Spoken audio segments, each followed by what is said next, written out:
Hello student, आज मैं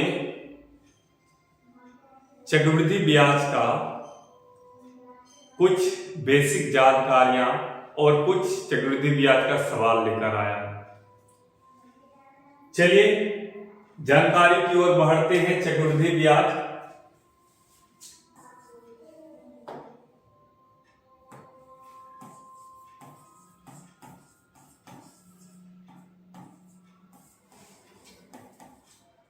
जिनको कि हम इंग्लिश में बोलते हैं कंपाउंड इंटरेस्ट।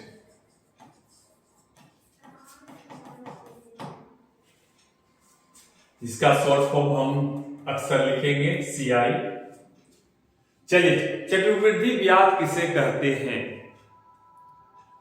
जब किसी मूलधन का ब्याज जो निकलता है और ब्याजों का ब्याज आपको मिलता है, उसी को आपको चक्रवृद्धि ब्याज कहते हैं। ठीक, मतलब ब्याज का जो भी ब्याज मिले वो आपको चक्रवृद्धि ब्याज कहते हैं। तो देखिएगा, जैसे मान के चलिए 100 रुपया है आपके पास और इस पर मिलने वाला 10% रेट रहे, तो एक साल के लिए आपको कितना मिलेगा? 10%, यानी 10 रुपया मिल गया। ठीक, अगला साल जो मिलेगा फिर रेट वही 10% रहेगा। ठीक, तो 10% जो मिलेगा तो इसका 10% आपको मिलेगा, यानी 10 रुपया तो मिलेगा और प्लस में इसका भी 10% मिलेगा, यानी 1 रुपया। यानी फर्स्ट ईयर अगर 10 रुपया मिला तो सेकेंड ईयर कितना मिला? 11 रुपया। जो ये 1 रुपया मिला वो कहां से मिला? ये ब्याज से ही ब्याज मिला, तो इसी को हम चक्रवृद्धि ब्याज कहते हैं।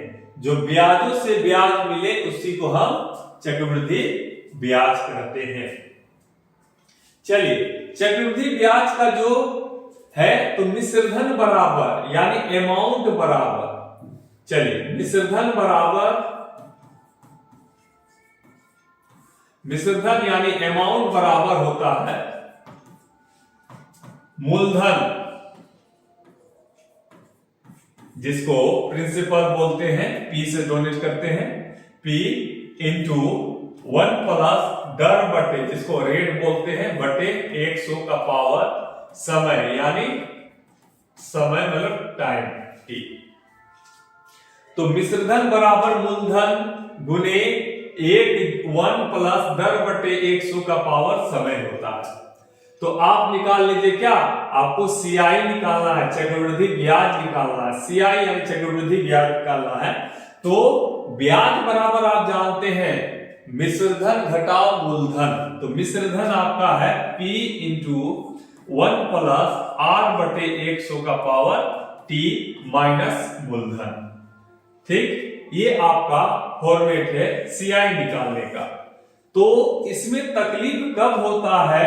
जब आपका टाइम दिया रहे 2 साल, 3 साल, 4 साल, 5 साल, इस तरह का अगर आपको दिया रहे तो ये जो यहां पर सोल्व होगा प्लस में, ये क्यूब में अधिक चला जाता है, मतलब स्क्वायर पावर में अधिक चला जाता है।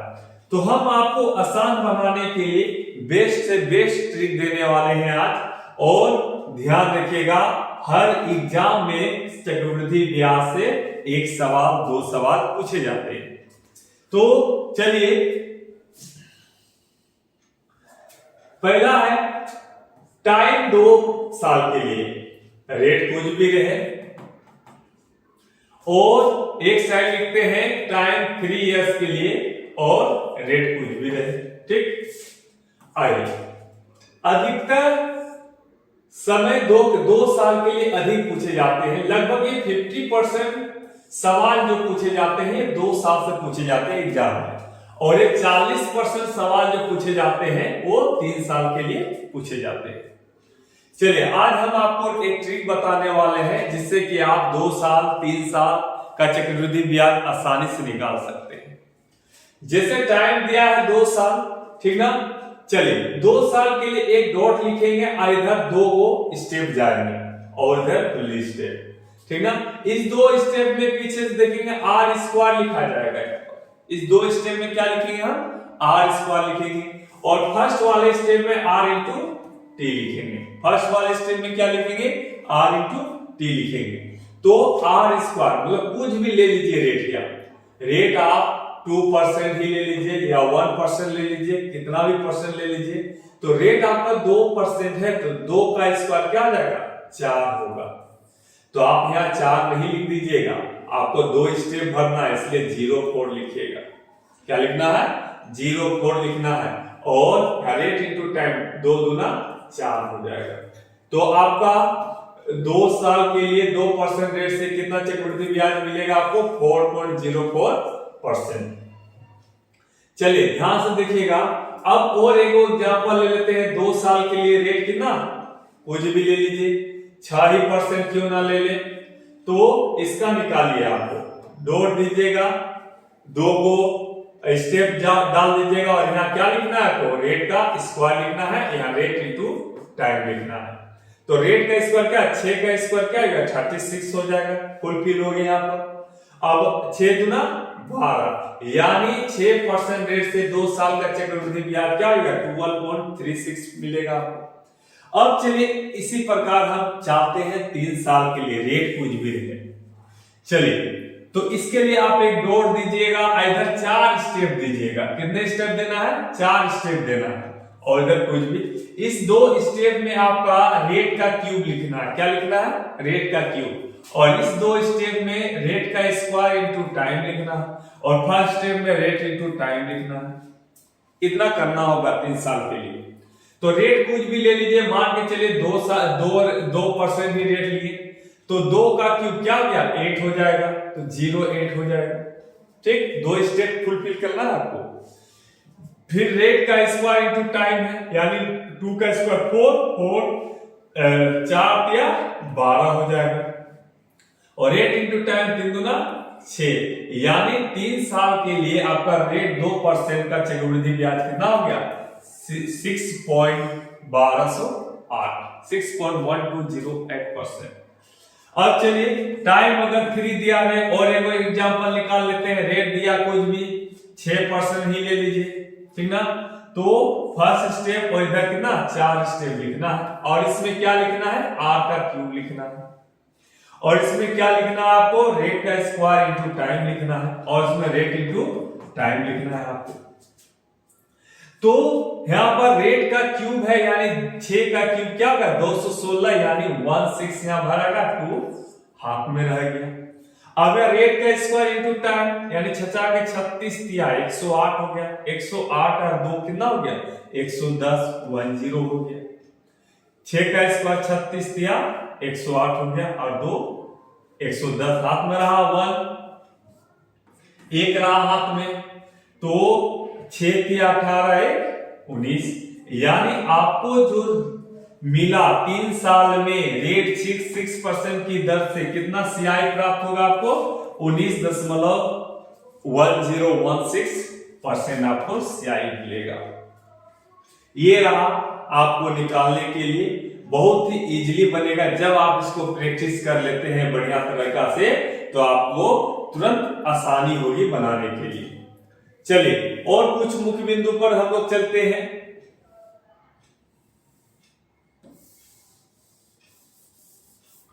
चलिए अब रेट और टाइम का बात करते हैं। मान लीजिए रेट रहे, रेट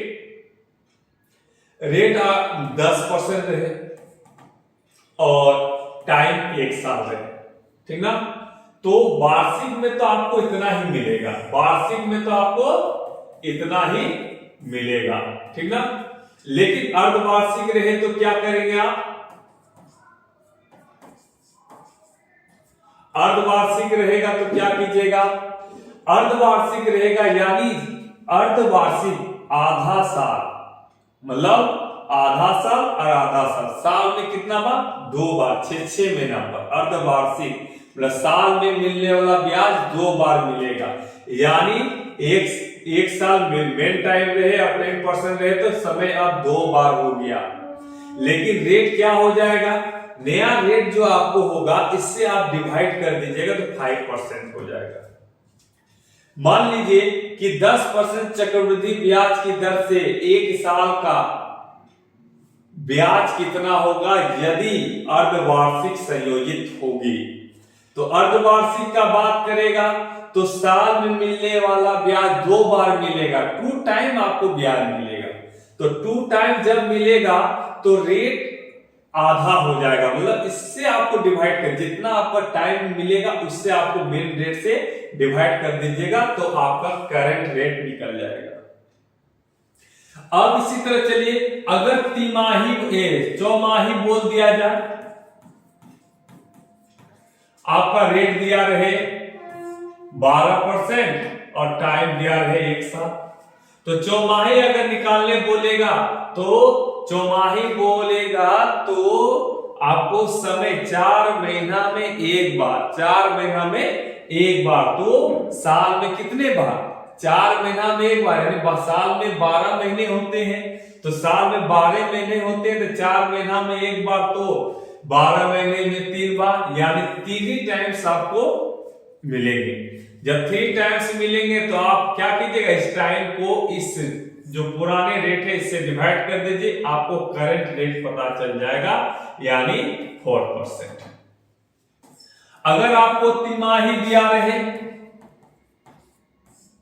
अगर आपको तिमाही दिया रहे तो 3 महीना में 1 बार, 3 महीना में 1 बार, तो 12 महीने में कितने बार, 4 बार।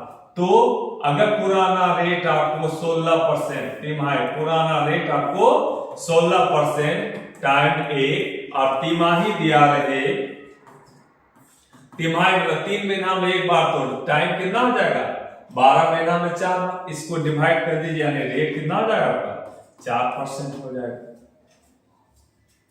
बस यही है आपका, और बस अब सवाल की ओर, बेसिक खत्म हो चुका है आपका।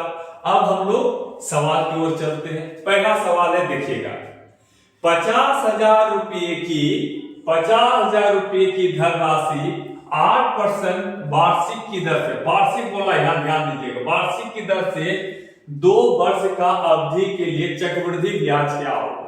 सबसे पहले रेट कितना है आपका, 8% है, और टाइम कितना है, 2 साल है, और आपका प्रिंसिपल यानी मूलधन कितना है, 50,000 रुपया है। ठीक, तो सबसे पहले आपको चक्रवृद्धि ब्याज निकालने बोला, तो CI बराबर क्या हो जाएगा, तो 2 साल है तो 2 स्टेप इधर चले जाएंगे और इधर लिखेंगे, तो ये 2 स्टेप में क्या लिखना है, R रेट का स्क्वायर लिखना है, तो रेट का square first step rate into time लिखना है, तो 8 का स्क्वायर 64 हो जाएगा, ये ना, तो 8 गुना 16, यानी आपको CI कितना प्राप्त होगा, 16.64% प्राप्त होगा। तो आपको CI बराबर निकालना है 50,000 रुपया का, कितना का, 50,000 गुना 16.64 बाय क्या 100, ये पॉइंट उड़ेगा तो 2 शून्य आ जाएगा, ये 4 शून्य खत्म।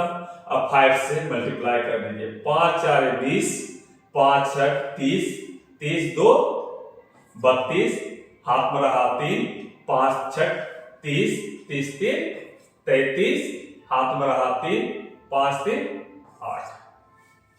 तो आपको CI कितना प्राप्त होगा, 8,320 रुपया CI प्राप्त होगा, यानी ऑप्शन नंबर 4।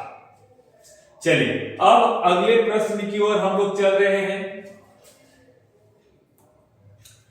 बोलता है 2,000 रुपया का 10% प्रति वर्ष की दर से 3 साल का चक्रवृद्धि ब्याज क्या होगा। 3 साल का बोल दिया है, रेट 10% दिया है, तो सबसे पहले प्रिंसिपल आपका क्या है, 2,000 रुपया है। आपका प्रिंसिपल कितना, मूलधन कितना, 2,000, रेट क्या है आपका 10% है, और टाइम कितना है, 3 साल है, और ये वार्षिक बोला, प्रति वर्ष, यहाँ छमाही ना तिमाही ना चौमाही दिया हुआ, ठीक ना, इसका ध्यान रखिएगा।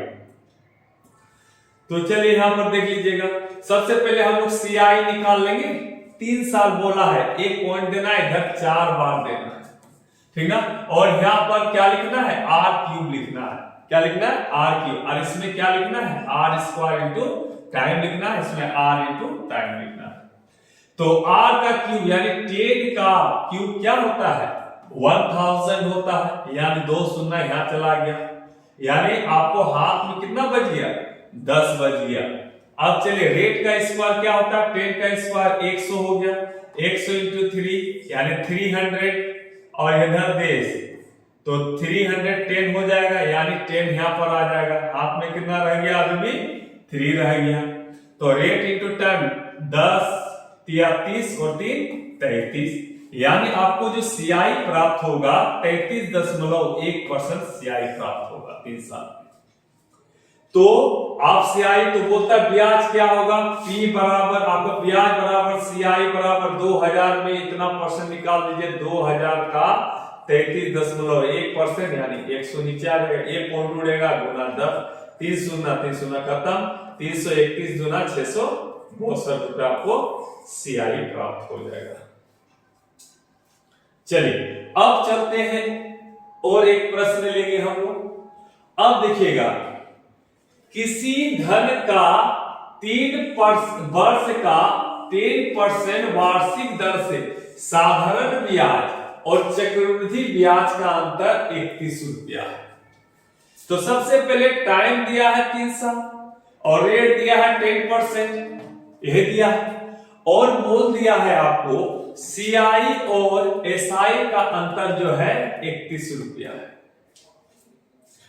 तो अब आप बताइए साधारण ब्याज यानी सिंपल इंटरेस्ट, तो हर साल मिलने वाला ब्याज अगर बराबर होता है उसको साधारण ब्याज कहते हैं, और ब्याजों का ब्याज मिले उसको चक्रवृद्धि ब्याज कहते हैं। तो हर साल मिलने वाला ब्याज क्या होगा बराबर होगा, यानी 10% के रेट से 3 साल में कितना ब्याज मिलेगा आपको 30% मिलेगा।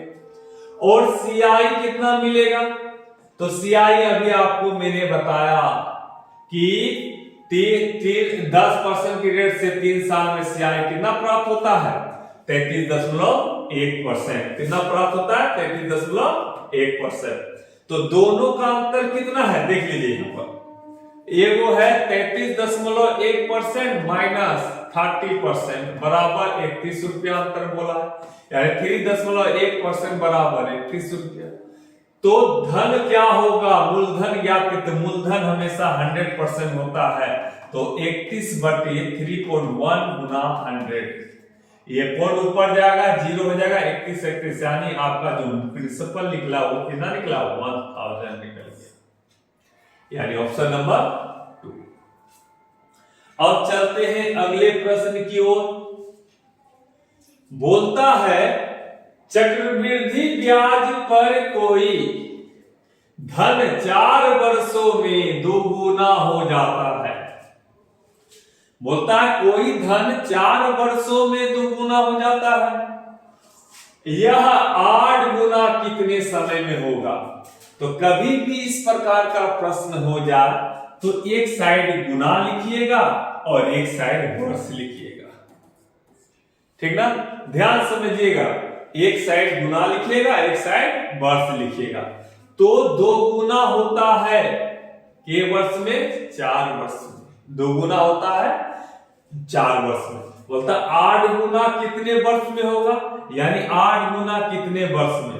तो आप 8 गुना बोला है ना, तो ध्यान दीजिएगा 8 जो होता है 2 का पावर कितना होता है 2 का पावर 3 होता है, 8 जो होता है 2 का पावर 3 होता है। इस पावर को ही वर्ष में गुना कर दीजिए तो आपका 12 वर्ष निकल जाएगा। कितना वर्ष 12 वर्ष। तो चक्रवृद्धि ब्याज पर 2 गुना होता है 4 वर्ष में, 8 गुना कितने वर्ष में हो जाएगा 12 वर्ष में। कैसे किया आपने, ये 8 गुना फिर से मैंने आपको बता देता हूं, ये इसमें फिर से मैं आपको बता देता हूं सुविधा के लिए और अच्छा हो जाएगा आपको।